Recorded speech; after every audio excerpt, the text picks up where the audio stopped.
New tonight at 10, the city of Pecos has had to deal with staff shortages and delays in financial processing before, but the integration of a new system has seen productivity skyrocket. News West 9's Jason Freund went to Pecos earlier to learn more about this. And Jason, what did you learn?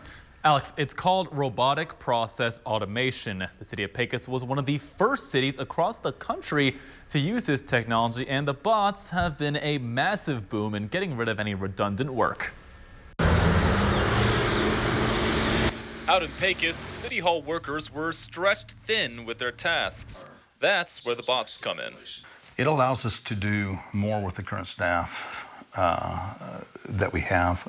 So we have the same number of staff now doing more work and being much more timely on everything that we're doing from a financial reporting standpoint.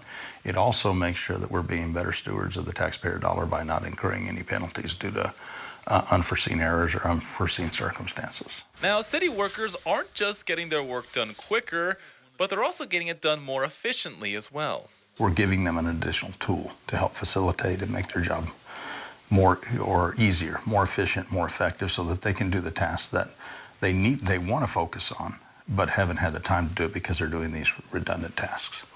Robotic process automation does two main things. One, it helps file city sales taxes to avoid penalties, and two, repurpose staff to give them more complex tasks. City Manager Charles Lino showed off just what exactly it could do. We have it looking at the specific accounts that accumulate all of that in our financial reporting system.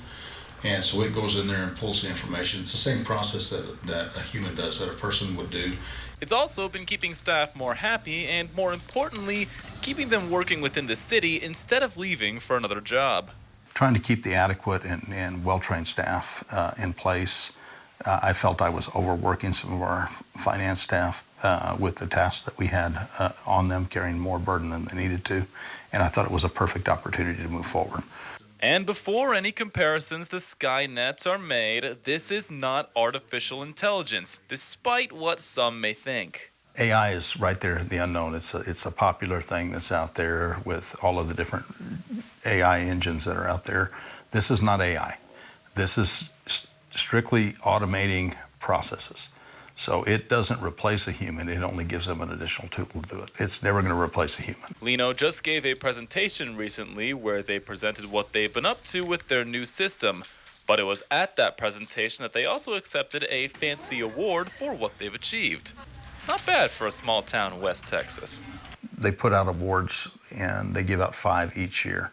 And we were one of 5 across North America that got this award this year. So it is something that we're proud of. It's something that we're able to show and talk about how Pecos is way ahead of everybody else, even though we're a little guy out in West Texas.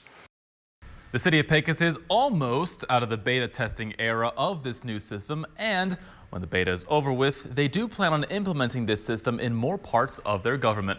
Alex? Still